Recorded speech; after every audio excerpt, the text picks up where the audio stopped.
What's good, you guys? It is Will here from SHADOW ASCENT, signing back and coming at you with another video. And it's been a whirlwind these past couple weeks. I broke up with my fiance a couple weeks ago, and the emotional whirlwind of week one and the onset, the shock, the disbelief is immense. It's unparalleled. If you've ever been through a breakup, especially with someone that you were serious with for the long term, it's incredibly painful, and you almost treat it like a loss, like an actual loss of someone, because for all this time, 2.5 years of moving in together, living together for two of those years, adopting a couple of pets, getting engaged, there's so much that you have that creates a bond. And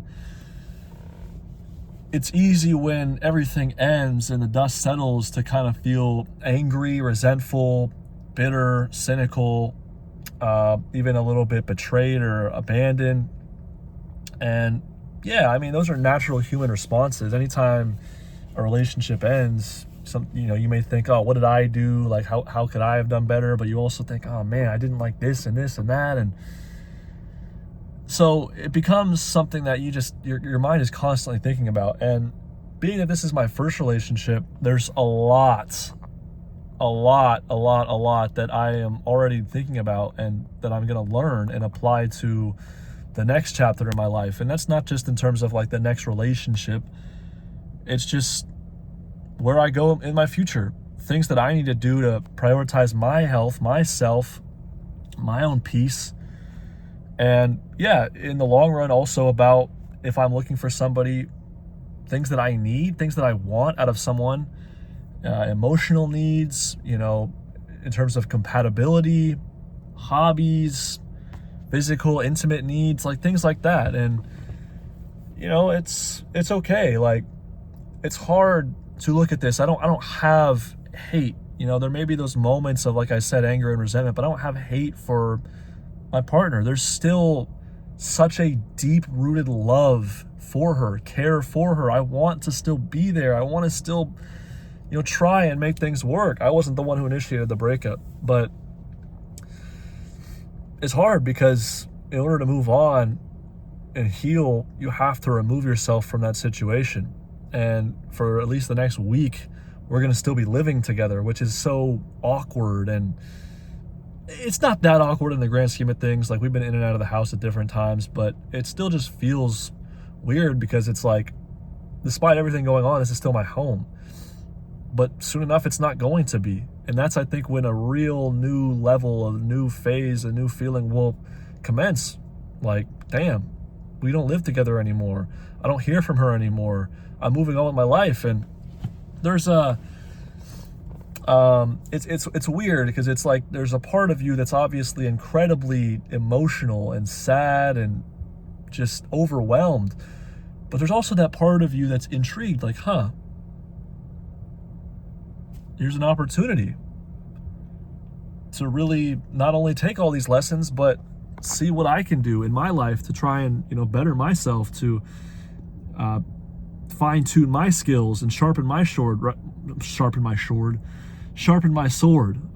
So, yeah, man, and I don't know, man, about you guys, but if you've ever been through like a real breakup with multiple years and the emotional turmoil that comes with it. But man, that first day was so rough. Like, I could not eat or sleep or drink anything. I didn't want to do anything for myself. I just wanted to lay in bed, but I had to get up and go to work. And that was painful. I had to get up and, go about my day. And that is not an easy thing to do when you're in that sort of state of mind and being. But I'm going to use this time. One of my big goals is to learn how to cook a little bit more and learn more about food and how to, build proper nutrition and diet and know how to meal prep and cook. It's an adulting thing you need to do. I also want to get back to working out. A few years ago, before I met this person, I was working out all the time. And it's by no means something where I'm like, oh, I met her and things fell apart. Like, no, like that's on me, right? But I stopped. I was more inconsistent. I did work out, but it was very inconsistent. I want to get to a point where working out and fitness is a priority of mine, and something that I'm focusing on a lot, because man, it clears my mind. It makes me feel so grounded every time I do it, and it lets off steam. And it is a way for me to do that, right? Like, I recently watched the Rocky movies, and so going on these runs, I'm going on sprints, just thinking about that, and like listening to the Rocky theme song and just feeling unstoppable. I need that. I need those types of outlets to go to, and healthy ones. I could be sitting around moping and drinking and watching porn and smoking and binge eating, quit my job. I could be doing all that, but I'm not. I can't. I know that this is an opportunity for me in a very tough situation to look at the things that I did wrong, look at the things that I could have done better, that I caused for the ultimate downfall of our relationship, because there are plenty of things, and I'm very aware of that. And it's important, I think, first and foremost, to look yourself in the mirror when these sort of situations arise. But at the same time, recognizing that there's also a lot of things that happen to me, things that she did, things that she said, things that I didn't like. And that's what I'm saying. It's a two-way street, man.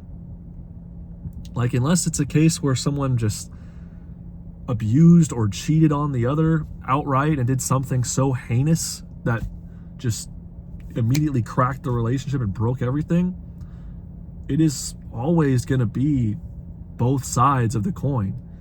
And in order individually to grow from a breakup, you have to be willing to take accountability and accept that you yourself are flawed, that you made many mistakes, especially in your first relationship, like I'm going through. And just to be honest with you guys, like, I'm not going to get so deep into things, again, for respect for her and for us, but porn was a big issue and created a lot of problems with intimacy, made her feel rejected, unloved, and all those things. And that is something that I wish I could have done differently, or handled differently, or seen sooner, because in the last couple of months I've been completely clean. But during that time, she was emotionally checked out. And I'm not gonna lie, based on all that, it feels like the relationship actually ended 2 months ago, to be honest with you. Again, I'm not trying to get into details. I wish I could, but I'm not going to. It's been quite a ride. And I'm not gonna lie, the second week, I feel numb to a lot of this stuff. I just don't feel much of anything. Like, I've had moments, I've had sad moments, I've cried a couple times, I've had happy moments where I've been with friends and just a moment of joy, but overall, generally speaking, I just kind of feel nothing. You just go through that wild ride of shock, and then that settles in, and you just, I don't really know how to feel. But the one thing that I can just sense is that this is going to light a fire in me. And that one day, regardless of what happens, I will look back and think, wow, that really might have been the best thing that could have happened in that time. So, that's how you got to look at it.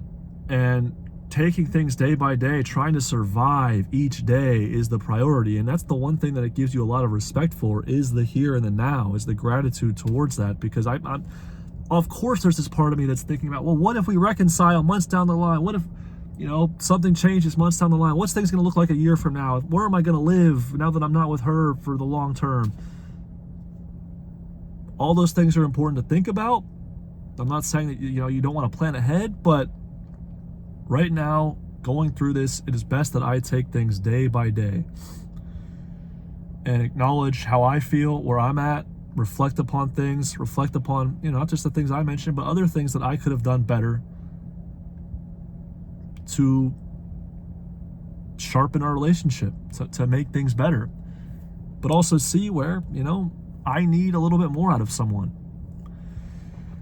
So, yeah, relationships are extremely complicated. I sometimes wish that they were a little bit easier.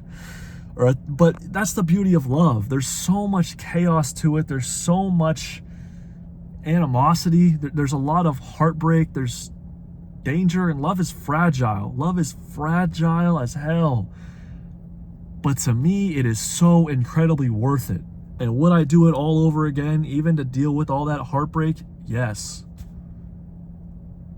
My long-term goal is to have a family, is to fall in love and find a soulmate. I'm not even someone who's that big on the idea of soulmates, but find someone who's meant for me and have a family. I think that'd be an amazing thing. I'm not going to look at myself as a failure because things went wrong in this relationship. I'm also not going to look at myself as a failure if I don't find that person next year, the year after that, 5 years, 10 years down the line. It may not happen. I got to find that peace within myself, you know? But I'm just saying that that is something that I want long term. And I trust in life that that can happen, that will happen. But right now, it's day by day. And I'm going to grow from this. So thank you guys for tuning in. And much love as always. I'm about to go get a haircut. As you guys can see, god damn, like my hair gets so like curly and fluffy at the top. It doesn't look bad, but I definitely need to freshen up. So yeah, I hope you guys are doing well. It's Friday right now, so have a good weekend and good vibes. Peace.